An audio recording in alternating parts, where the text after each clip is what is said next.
ایک بادشاہ کسی طوائف پر عاشق ہو گیا اور اس سے شادی کر لی۔ طوائف بہت خوبصورت تھی۔ بادشاہ کی یہ کوشش تھی کہ غلط کام چھڑوا کر اسے نیکی کی ہے، مگر جوں جوں دن گزرتا گیا وہ بیمار ہوتی گئی۔ اس کے خوبصورت گلاب جیسے گال پیلے پڑنے لگے۔ بادشاہ نے پورے ملک سے طبیب منگوائے اور انہوں نے اپنا سارا ہنر آزما لیا، پر کوئی دوا نہ چھوڑی، مگر وہ دن بدن بیمار ہوتی گئی۔ بادشاہ کو سمجھ نہیں آ رہی تھی کہ دنیا کی ہر نعمت اس کو میسر ہے، مگر یہ بیمار ہوتی جاتی ہے۔ یہ بات پورے ملک میں پھیل گئی۔ رایا چونکہ اپنے بادشاہ سے بہت محبت کرتی تھی، اسی وجہ سے ملکہ بھی ان کو اپنی جان سے پیاری تھی۔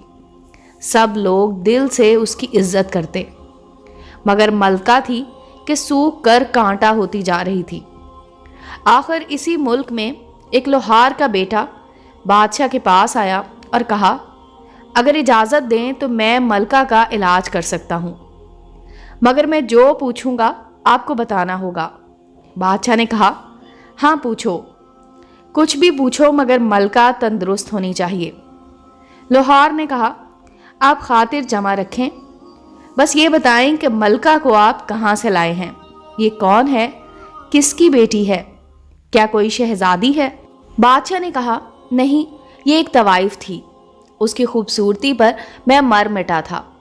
میں نے سوچا یہ حوا کی بیٹی ہے، اپنے آپ کو کسی مجبوری کی وجہ سے نیلام کر رہی ہے۔ میں اس کو اس گندگی سے نکال کر اس کو ایک عزت دار مرتبے پر فائز کروں گا۔ اسی لیے اس سے شادی کی، دنیا کی ہر آسائش دی، مگر پتہ نہیں کس کی نظر لگی ہے کہ بیمار سے بیمار ہوتی جا رہی ہے۔ لوہار نے کہا، اگر جان کی امان پاؤں تو اس کا علاج ہے میرے پاس۔ بادشاہ نے کہا، کچھ بھی کرو مگر اس کی جان بچا لو۔ لوہار نے کہا، اسے دوبارہ اسی بازار چھوڑ آئیں جہاں سے یہ آئی ہے۔ بادشاہ پہلے تو نہ مانا، مگر اس کی زندگی کی خاطر اس کو وہیں واپس بھیج دیا۔ ایک مہینہ بڑی مشکل سے گزرا۔ بادشاہ وہاں گیا تو دیکھ کر حیران ہو گیا کہ ملکہ نہ صرف تندرست ہو چکی تھی، بلکہ اس کا تمام شباب پہلے کی طرح واپس آ چکا تھا۔ وہی لوہار اس کے اوپر پھینکے جانے والے پیسے چن رہا تھا۔